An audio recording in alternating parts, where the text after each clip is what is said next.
Welcome to 𝗀𝗡 Foundation Conversations, where we talk all things community, philanthropy, and connect people together. We hope you enjoy our show. Welcome back to 𝗀𝗡 Conversations. We are so excited to be here. I am 𝗀𝗡. I'm your host today, and we have Pastor Mike Burnette of LifePoint Church here with us. We're so excited to have you, Mike. Yeah, it's great to be with you. We'll kind of just kick it off, I think. Just tell us a little bit about you, because I know a lot of people know you. There's a lot of people who don't know you, and love to know who you are. Well, thanks for having me, man. It's great to be with you. Of course, I've enjoyed watching your journey and your growth over the last probably, 10 or 12 years. Meeting your wife, getting married, starting a family, all of that, plus your growth here at the foundation and with the 𝗀𝗡 company. I'm always having to adjust my language because it was Leo's company forever. That's what I called it for years, or like Leo and Lily. But I'm Mike Burnette. I've been pastoring LifePoint Church. This is my 15th year. So everything, it's kind of a weird nostalgic season for me. We're doing 21 days of fasting. It's the 15th time I've led that here. And we just did our 15th Christmas. So anyway, I've been pastor of LifePoint Church since 2010.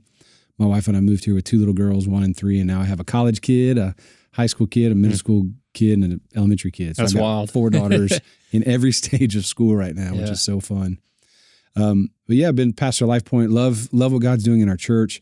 And I really have loved the camaraderie of pastors and organizations in our town. There's a real special just fraternity among leaders in our community that want to do good for the community without the strings attached of, personal notoriety or selfish gain.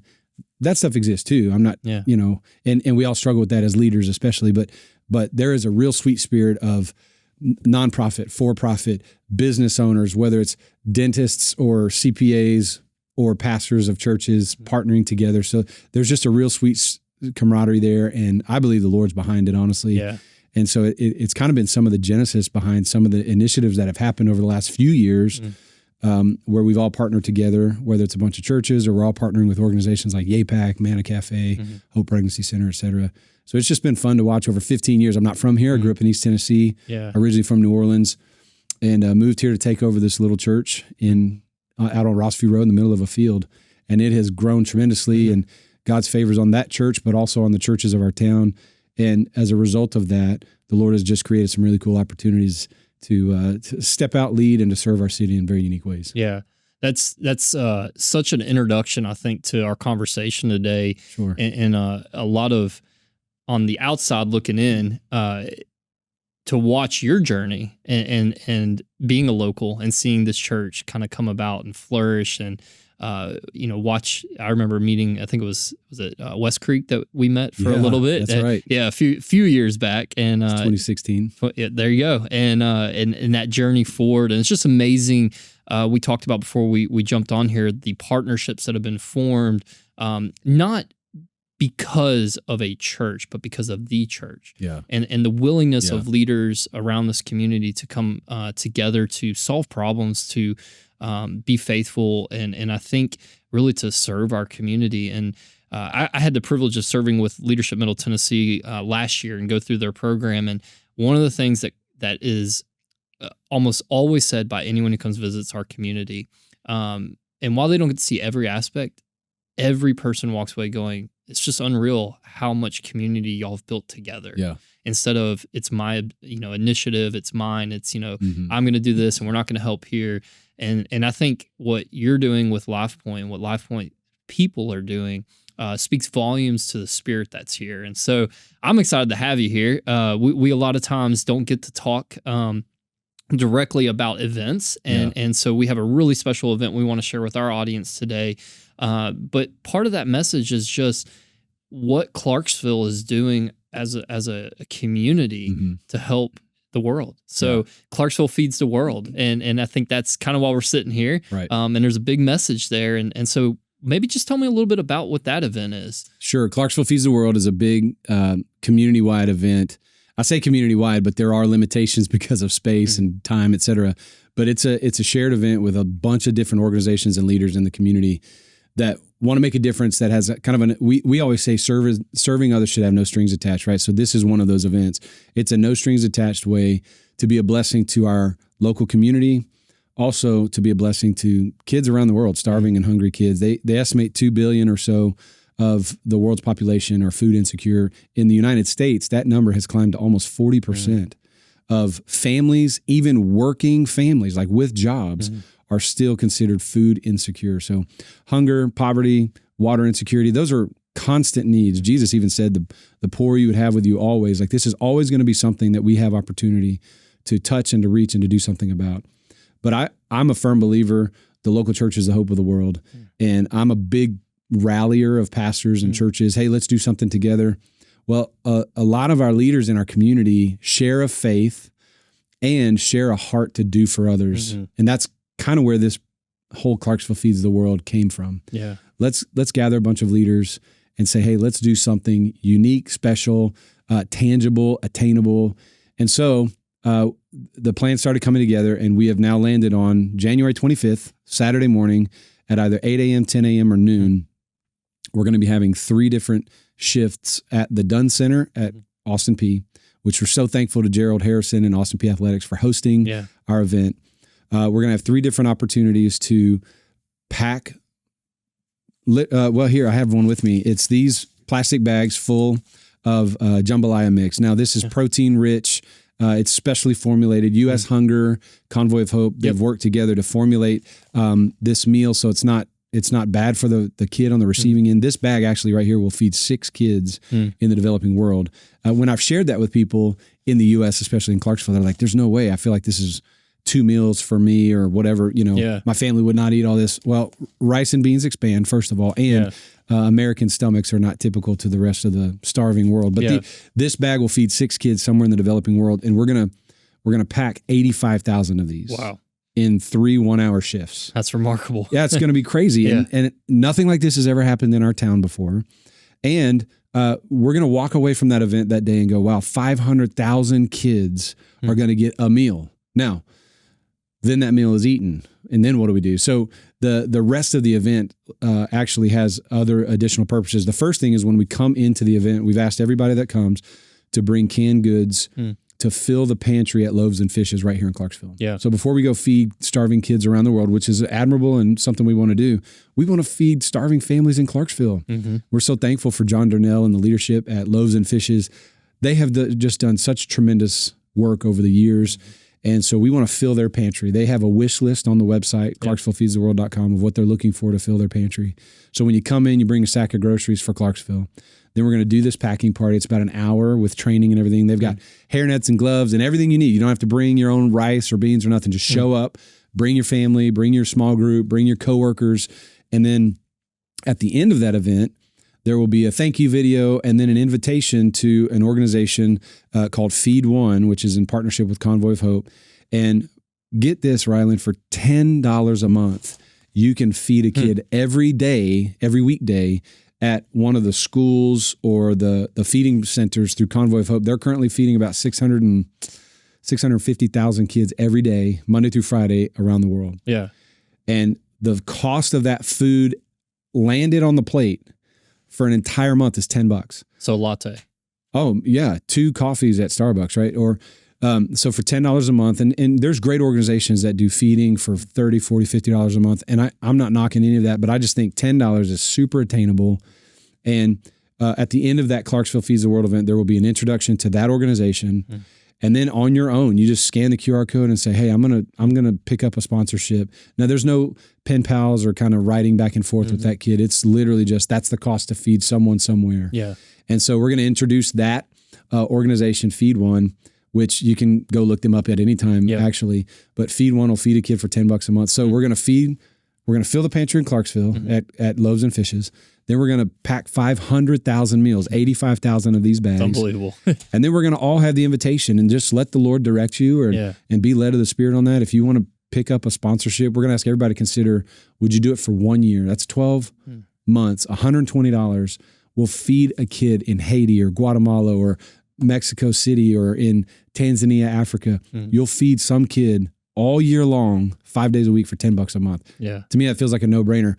And so we've shared this. It's been fun to talk about. Everybody that we've talked to gets super excited. Leo and Lily right away, early adopters, just super excited.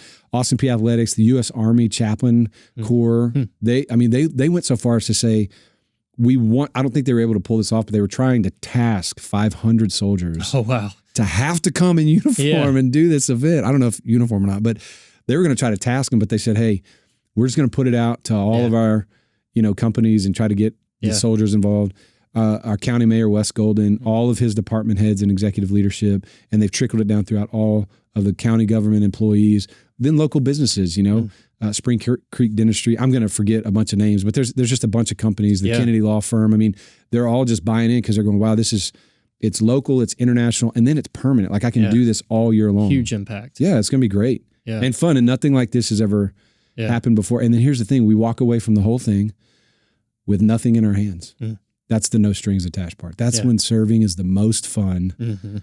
When you walk away full because you got to do something for others, and you walk away with nothing because it was completely an expense to you and it was like a gift to give away. Yeah, I love that. There's so much in that. And I want to talk a little bit about some of that. You've been to some of these countries where this is going to. Oh, yeah. And, I've gotten to scoop the food and look the kids in the eye. It's unbelievable. It really is. Yeah. And in fact, we've got a couple of those trips planned this year at LifePoint Church to go to some of those feeding sites. Yeah, we're going to be going, I think it's El Salvador, Guatemala.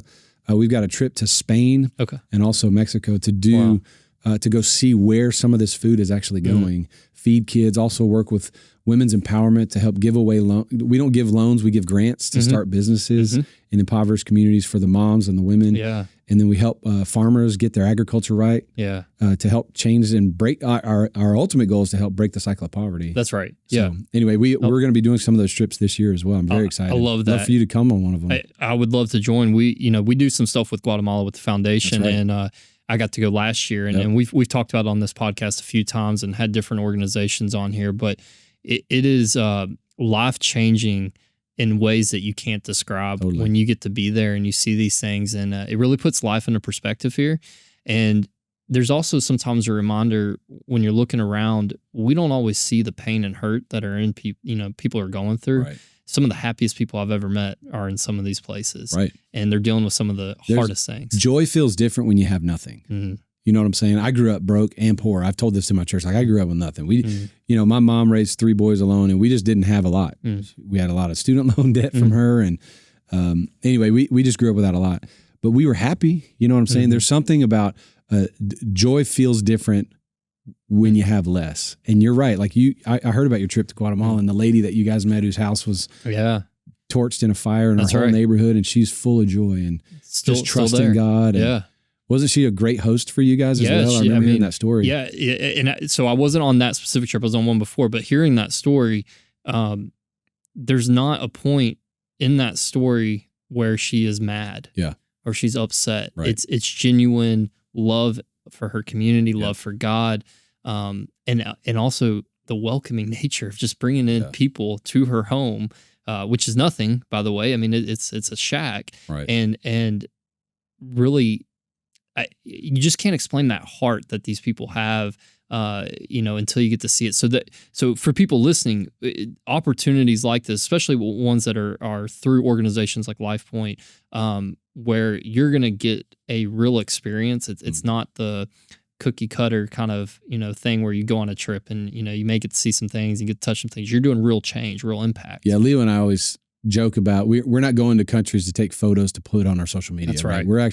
I never actually post photos when I travel places like this, but we're going to go do real work and partner with the works that are already going on, and then come back and go, what can we do to help advance the pace of that? Right. Yeah. Leo and I share this heart, like there's vision and then there's pace of vision. And so as a leader, I get to set vision, but it's the people that catch the wind of that and want to give towards that or show up towards that. Yeah. Same with the Millan Foundation. There's a ton of vision for what the Millan Foundation wants to do, but the pace of that vision will be determined on the efforts of the people, the generosity and the support of others. So, yeah, I mean, it is tremendous. And Jesus taught us this. I mean, we have a responsibility when you have means and resources. The scripture teaches us that we are to leverage that for the good and the advancement of other people. So it's always a pleasure. Yeah. Honestly, this is how Leo and I became friends. Have you ever heard the story of how we met? I don't know if I have. I know I've heard bits where y'all traveled before, and I remember the story of Africa, and Leo didn't get to go, and that was kind of a awful. Yeah, it was terrible. I mean, we were so excited. Yeah, their visa, get your visas in advance, people. Okay.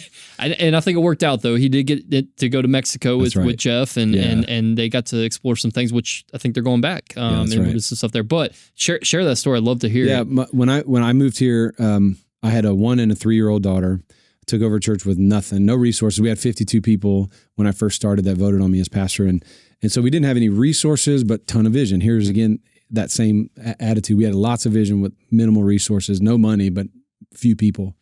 So every year our big events were Halloween and Christmas. Now I became a Christian on Halloween, so I love Halloween. Well, before I was a Christian, it was my favorite day of the year because I was chubby and I love free candy. Me too. And then, when I became a follower of Christ, it's just always been a special day for me.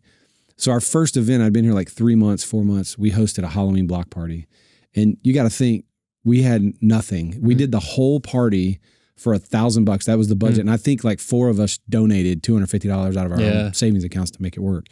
And so that was our first event. The following spring was Easter. Now, whenever we had a big event, it was Easter and Halloween. We couldn't afford to send out mailers. This is before social media was monetized. So you'd put it on your own personal Facebook page, but they didn't have like church pages. They didn't have Instagram. Twitter was kind of ads aren't going on. Yeah, and Twitter was kind of like this side, and it just wasn't good to use social media back then. Yeah. So you would do mailers or email blasts, right? We couldn't afford any of that. So we would print about 2,000 4x6 mailer cards, but instead of mailing them, I would recruit a team to go hand them out to the neighbors in the 6 neighborhoods around the church building. And so I ended up in Leo's neighborhood with my oldest daughter, Lucy, who's now at the time probably 4. And we walk all the way through Leo's neighborhood, and he lives in the back of his neighborhood. And we got all the way to his house, and my daughter's really tired. Knock on the door, and this guy comes to the door, and Leo and I get to meeting, and I hand him an invite card to the church. And he says, well, I'm attending another church. And I said, well, give me my card back because I need it for somebody. He laughed. He's like, what? I said, I'm not inviting people from other churches, man. Give me that back. So I took my card back for Easter. And he said, well, I'm involved with my church with missions. I go, man, we're going to do missions as a church. I'd love to learn more about what you do. And at this point, Lucy's tugging on my shirt saying, I have to go to the bathroom and I'm really thirsty. So I look at Leo, perfect stranger, never met the guy. I said, man, can my daughter use your bathroom and can she have some water? So he invites us in, and the rest is history. He is one of my absolute closest friends in the world. I mean, Leo and I, but it started with a random knock to invite him to Easter, and then I rescinded the invitation. Yeah. But then the first thing he and I did together was we went to Guatemala to meet with Pastor Hector, who we're still serving out there. We flew to Guatemala, 4-hour bus ride, van ride on that dirt 10 road. miles. Yeah. Oh, it's really, really atrocious. Yeah. I got super sick. I wrecked the motorcycle. I mean, it was an awful trip. I got more sick coming off of that trip than I've ever been in my life. But, it just did something, and Leo and I just galvanized some things in our relationship. And so ever since then, we've just been super thick and tight, and his family ended up, their kids got really involved in our student ministry. But missions, my point is missions and an invitation to do something for others is really what birthed our friendship. Yeah. And it's been a central part of our relationship ever since. We are always consistently sharing ideas of what we can do next and what we can do for others. And even the last trip they did to Guatemala, when they met with that lady after the fire, I was working to try to get to help get them someone to dig the well they were trying to. Yeah. So we've been working hard on that. Yeah. We got a well, we got to dig, and I'm like, I got some friends that can dig it. So we're constantly trying to sharpen each other and work together. So that's just been such a a fun friendship built on a heart for serving. Yeah, I love that, and I think to bring that back to the Clarksville Feeds the World event, this is an invitation. Absolutely. It's an invitation to our community to say, hey, we have a place, and maybe you don't have a church home. We'd love for you to find a church home, but there are great churches in the city, by the way. Agreed. I can recommend a bunch of churches in this town if people are looking. Yeah, I bragged on you the other day about something with that, so we won't get into all that, but I was very proud and to say, like, man, we have great leaders in this town and great pastors. So again, there's a shared heart for God. There's a shared heart for the community. And honestly, there's a bunch of us pastors who have just decided we're not in competition with one another. I mean, the last thing I want to do is feel like people coming to our church or going to another church is somehow a competition. It's not. I mean, the competition is with winning people to the faith, not trading people within the faith. You know what I'm saying? Yeah. We're not the NFL trying to just trade players here. Yeah. So anyway, there's a great camaraderie in the community. And that's what Clarksville Feeds the World is. I mean, there's a dozen churches that are involved in this. There's 20 businesses involved in this. It doesn't belong to us. It belongs to our city. Yeah. And it is an invitation. There's actually a number of things. If you don't mind, I'd love to invite people to be a part of this. First of all, would you just pray over this event? Like we really do want the wind of God. And that's language I've been using a lot this year we're in a season of 21 days of fasting. We want the anointing of God, the wind of God to blow on this thing, to be super successful and to reach its intended end, right? Like we want to fill the pantry at Loaves and Fishes. We want to feed 500,000 kids. And I would love to see 3,000 or more kids sponsored for $10 a month to feed them. But that's going to be something we're praying for and God stirs in your heart. So number one, join us in prayer for this thing.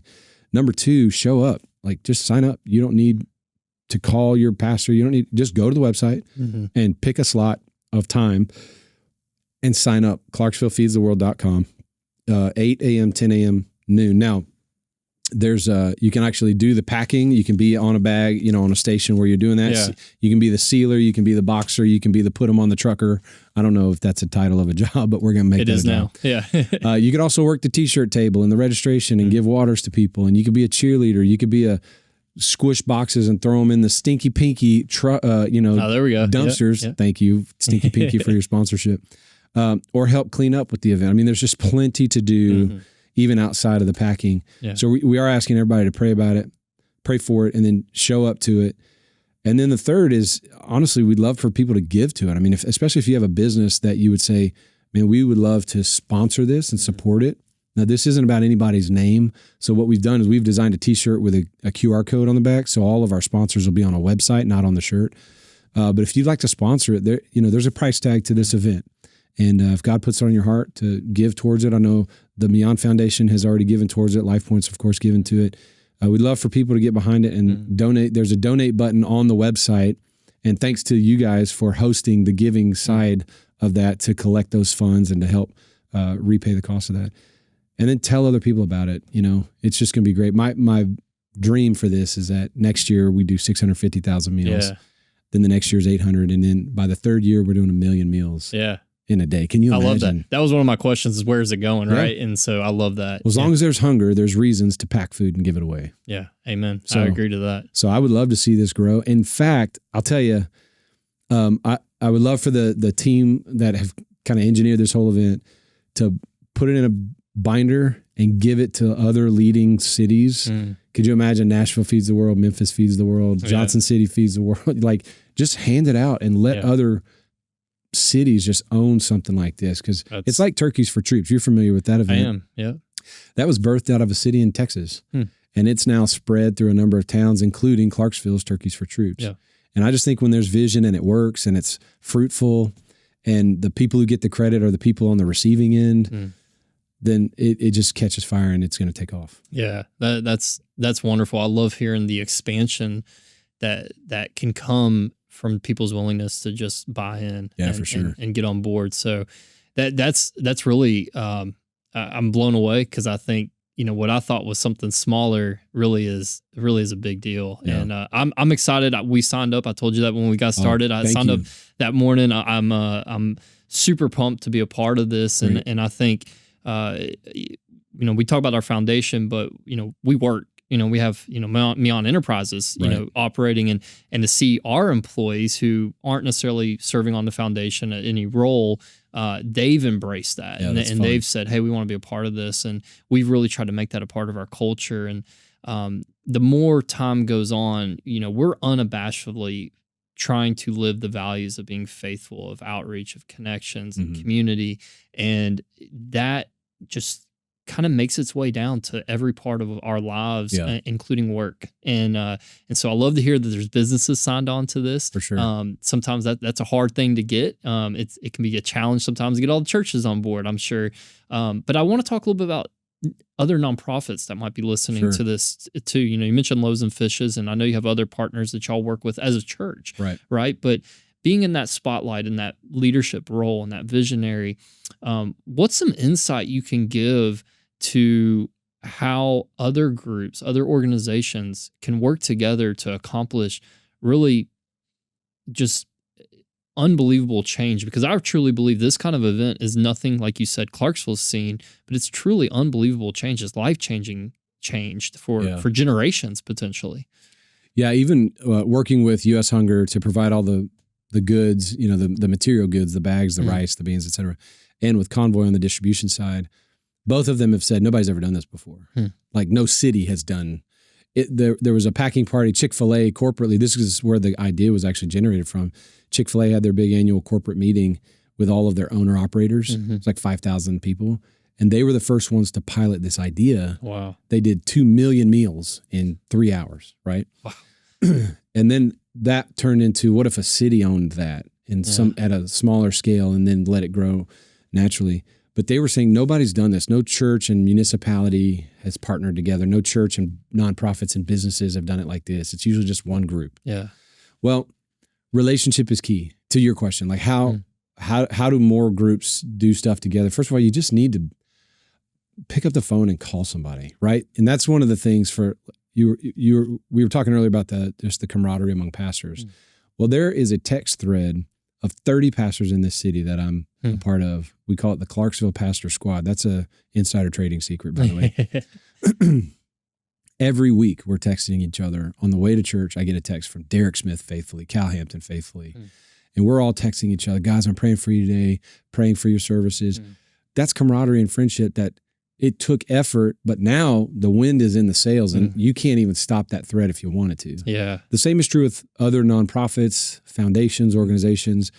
I think I was just reading this text in the scripture where it says, God gives grace to the humble. He resists the proud. If you're an organizational leader where you think it's about your vision only instead of the vision that the Lord has given you and a vision that can go beyond your organization. Yeah. If you'll humble yourself and go, man, even the Millan Foundation has limits, but through relationships, your limits are less.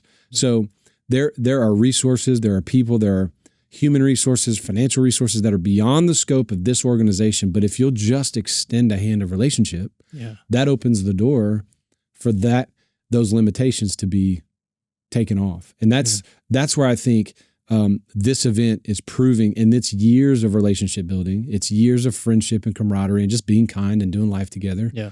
Where honestly, when this thing started taking off, it was easy calls for Leo or Jimmy Terry, the realtor, to call 10 of his friends, or George Watson at A&G Diesel. He's like, man, I got 10 friends I want to call and just tell them about this. So then he's leveraging his relationships, and that's how it spread. I mean, Amazon Distribution Center got excited about it from one email. Wow. Not from me and not from any of the people in the organizational side. It was a guy who works with them and just had it, sent it to them. So the short answer to your question is it's built on relationships. Yeah. And every nonprofit has a great vision for what they're doing. The challenge is when they think their thing is the only thing. Yeah. But the reality is the needs of people are always bigger than what one organization can offer. That's why we have different types of restaurants, because not one type of food feeds everybody, or different types of stores because not every type of store provides groceries for everybody. And the same is true with nonprofits, where a church and a charity is different. Church is not charity, right? Yep. So the goal of most charities is to get people off their charity. So Loaves and Fishes says, I'll feed you, but I don't want to feed you forever. I want to resource you. I want to help you get job training and skills so that you can graduate off of our charitable process. Same with YAPAC. They don't want to, recycle their benefits to people. They want to resource them out of the need of that stage of their need. Yep. Churches are different because we do want you for life. Like we want you, whether it's in this campus or our downtown campus, we call First Baptist, right? Yeah. Whatever church you're a part of. Yeah. That was a church joke, by the way. It may not have landed, but because we're all local, I think we got that. We're all the body of Christ, right? So I don't care if you go to Real Life Sango, Living Hope, it doesn't matter to me, but we do want you to be a part of it for life. So the difference in church and charity is charity's wanting to bless you to get you off of the charity, and church says we want to do this together for the long haul. We want to do life together into eternity and see your family. But there is a harmony when we all go, man, we need each other, and relationships are the leading edge of that whole thing. It's friendships. Yeah. But I'll be honest, I'll just speak for myself.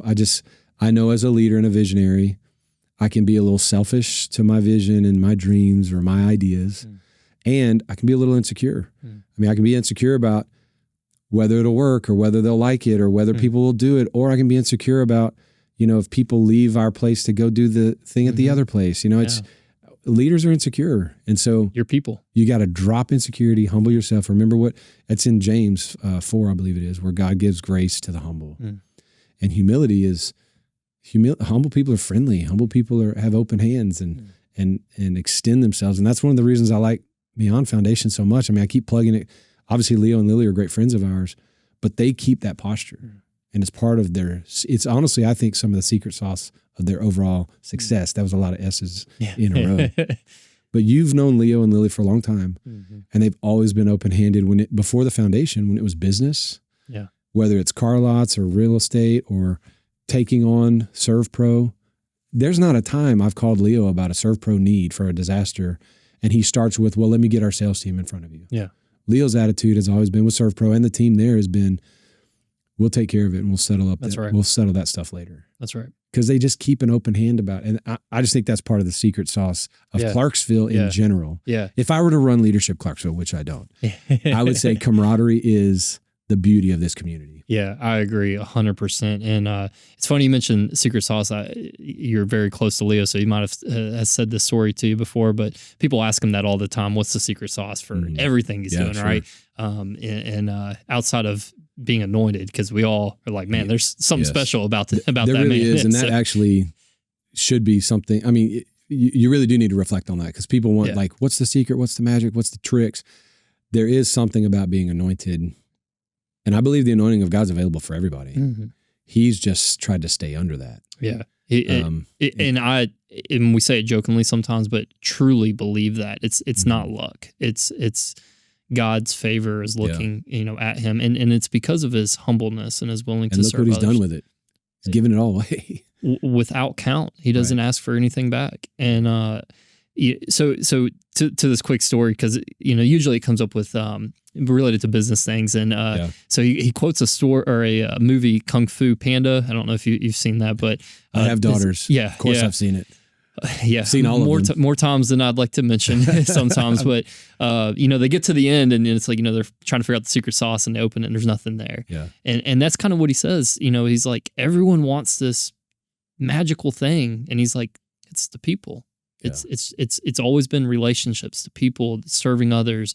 And we have a motto, building great projects by building great people first. And we tried to change that and create a new mission statement and all this, back and forth with leadership and strategic thinking. And we spent a year doing that and came back to this is the one. Like, it's always been the one. Yeah. And so I think there's a lot of power there. And I agree.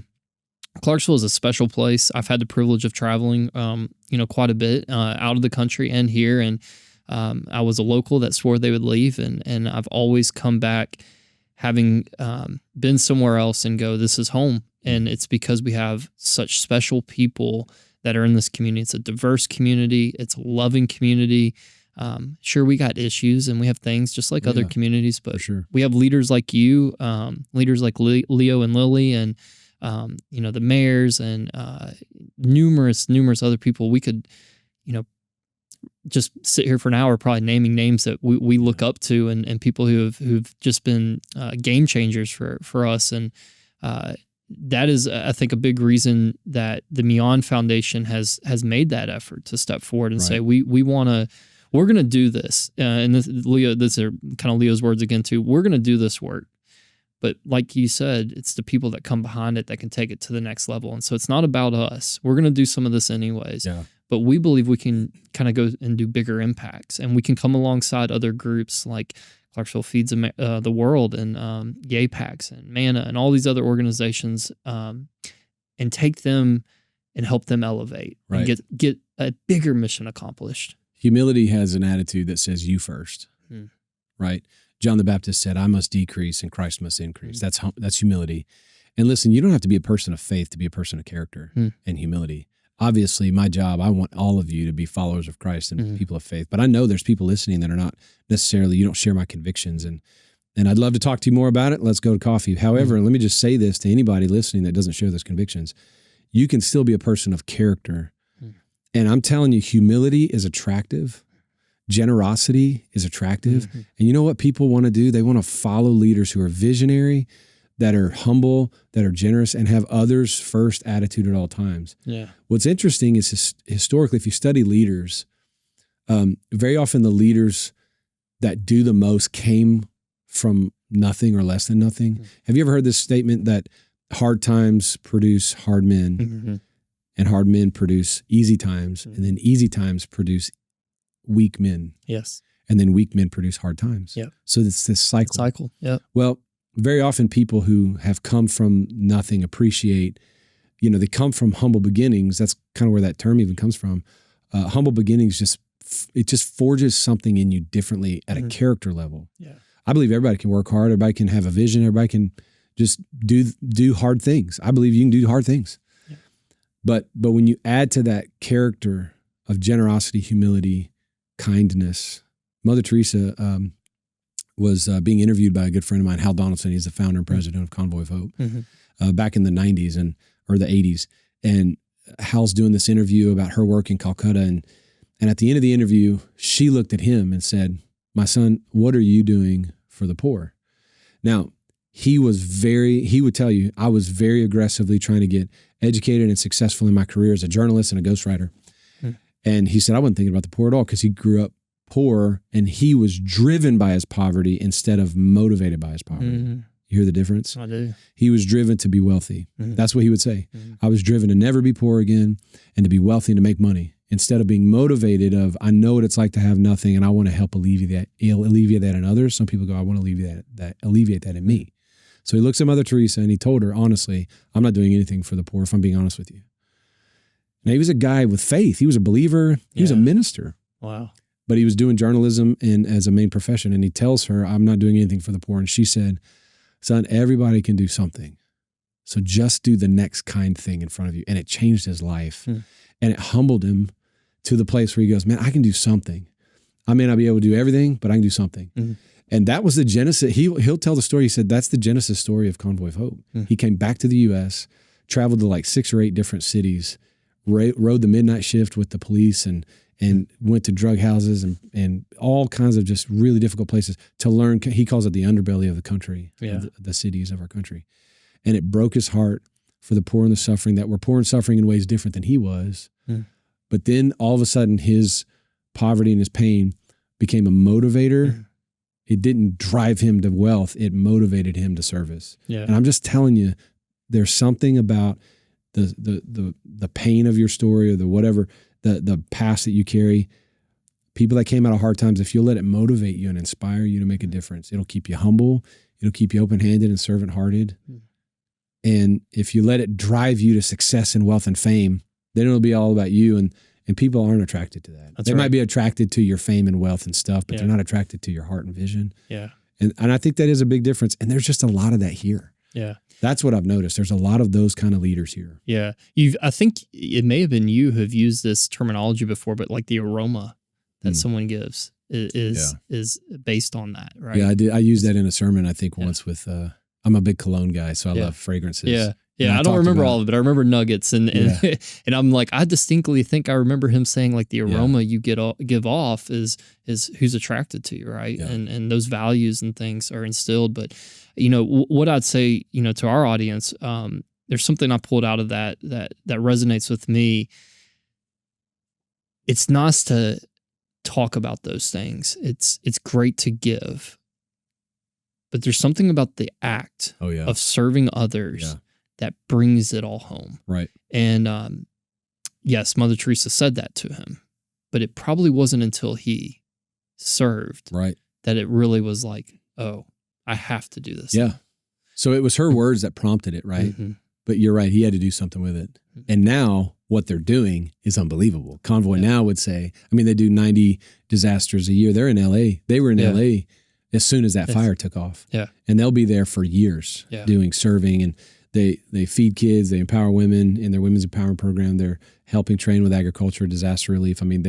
That one statement, everybody can do something, just do the next kind thing, has become the genesis of everything that they are doing, to your point, and creating opportunities for others to serve like us with our event. I've been a partner with, I've given with Convoy of Hope I think at least 10 years, and it started, awesome. I think, from a random concert that they were at and had some ads up there. It was a Christian concert or something like that. And it's so funny because I had found out later, I think you do some work with Convoy, right? I did. And I remembered randomly had looked at my bank account. It was at the exact same time. I was like, I think I give money to this group, and didn't even click. And through that, this was a year or two ago, it helped me reevaluate why I was doing what I was doing. That's great. Because it was just a fleeting memory, right? Just kind of like, hey, we go and we served and we did this, but staying engaged is part of that process too. Right. And it's not a one time and I'm done. When your heart's really changed, you feel it. Yep. And I feel it, at least. Yep. I desire that feeling of serving others because it does fulfill you. Yep. And maybe that is a little selfish sometimes. But I would say I'd rather be selfish with that than anything else. Yeah. And it's people's character, I think, speaks volumes when it comes down to that humility and that servant heart. The way to keep that pure is never let there be strings attached to your serving. And then drink all of it you want, man. Yeah. Eat as much as you want of serving others. If serving others makes you feel great, keep doing it. Yeah. And listen, there is never a shortage of people who need to be served. Whether Agreed. It's serving kids in your local church and teaching little kids on a Sunday, feeding the hungry. I mean, I'll never forget, in college, I went to California for a week for spring break, my sophomore year. And I was staying in a buddy of mine's dorm at Pepperdine University. And his roommate, Justin, walks in the room with like 50 loaves of bread and then grocery bags full of peanut butter and jelly. And everybody's going, what in the world, man? What happened? Yeah. He said, oh, we're going to make peanut butter and jelly, and we're going out on Hollywood Boulevard tonight to feed homeless people. He just voluntold the whole group. We're all doing this. Yeah.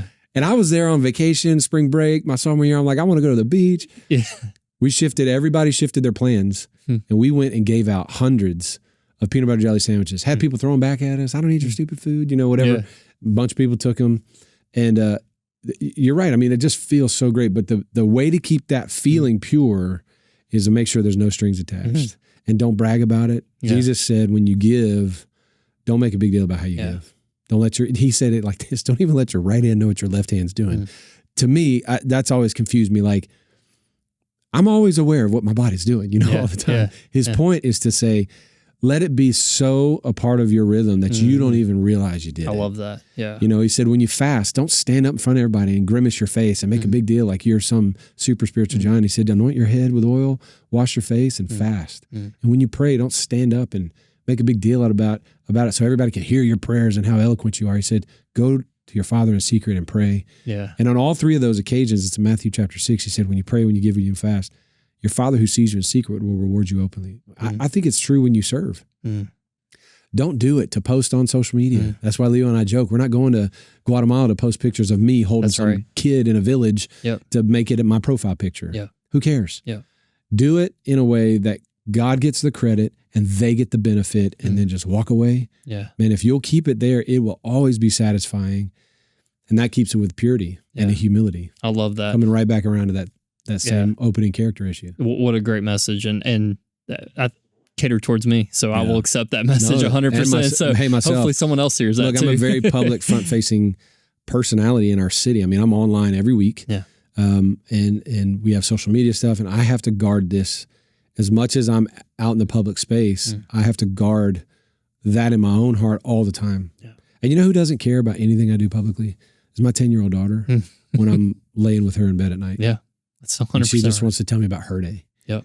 And so I, just as kind of a ultimate Jesus juke here, just you keep loving your family well, that's your first area of service. You've got a great wife and 3 kids. And man, I'm actually preaching a sermon this Sunday about our friendship with the Lord and then our friendship with our family. That's our first place of service. Yeah. And that's the first place to be popular, honestly. I want my kids to like me better than this city. Yeah. I'm reading a book, Intentional Father.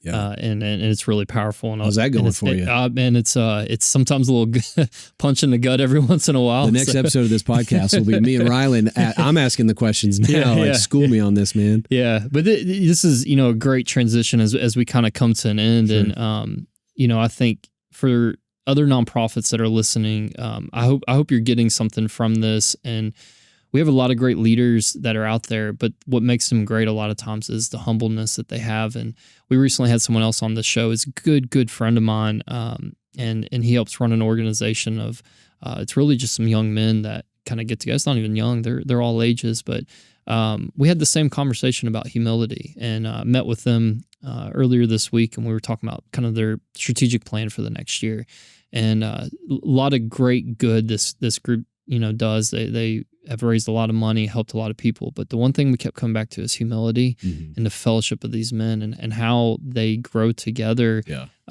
And he was on this show, and it was funny. We had this interaction afterwards because it was almost like he was like, I actually don't want to tell that story. I want it to be us.